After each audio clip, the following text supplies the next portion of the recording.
think of a man who I talked to just this week who actually told me what it's like to be poisoned by sarin gas. Qasim Eid, a former activist and rebel fighter, barely survived what remains the largest chemical attack of the Syrian war back in August of 2013.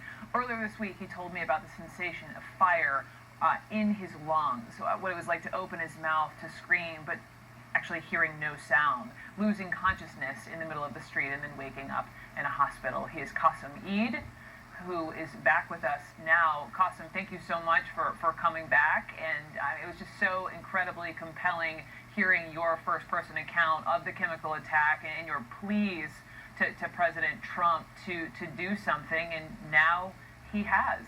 What's your response? Thank you again, Brooke, for having me. I woke up for some reason. I couldn't sleep. I woke up. I saw a lot of texts on my phone. I saw the news. I cried out of joy. I jumped. I thanked God. I don't know. I was overwhelmed. We've been asking for protection. We've been asking for consequences for more than 6 years. And today, for the first time, it happened. For the very first time, we see Assad held accountable just for once. Held accountable for his crimes against humanity. I was overwhelmed. I felt grateful for President Trump. I felt grateful for the United States. I felt grateful for each and every person who lobbied and called and kept on talking until someone actually listened. I felt Qasim, very, I understand grateful. though.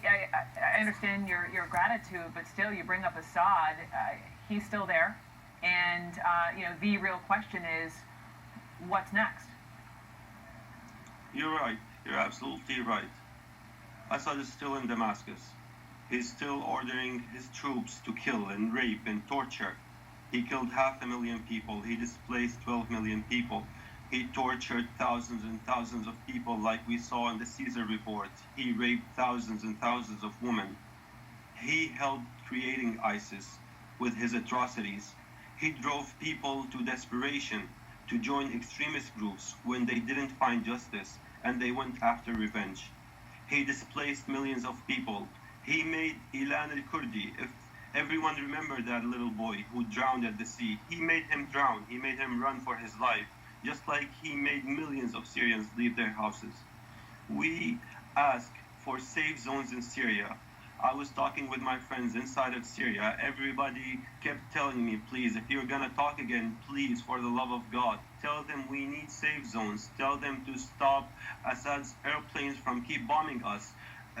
Shortly after the raid on Assad airport, the Assad regime and the Russians launched many attacks all across Syria with aircrafts, and they target hospitals and schools and civilians. No, and that's a huge piece. Let me just jump in. That's a huge piece of, I know the U.S. military is investigating whether or not Russia is complicit on this and whether or not they potentially dropped a bomb on one of these hospitals to cover up that initial chemical attack. But there are people in America, and I hear you supportive of President Trump, and so many people are, Democrats and Republicans, but there are also people over here in America who are saying, all right, so clearly President Trump is motivated by just, as we all have compassion for these just horrible images of these babies who were killed, but at the same time, this is a man who doesn't want Syrians to come into this country with this refugee ban. I want to just play some sound. Hillary Clinton weighed in. We cannot in one breath speak of protecting Syrian babies and in the next close America's doors to them. Quickly, Qasim, how do you see that? With all due respect, I didn't see each and every person who was demonstrating after the travel ban. I didn't see you 3 days ago when people were gassed to death, when civilians were gassed to death. I didn't see you in 2013 when 1,400 people were gassed to death.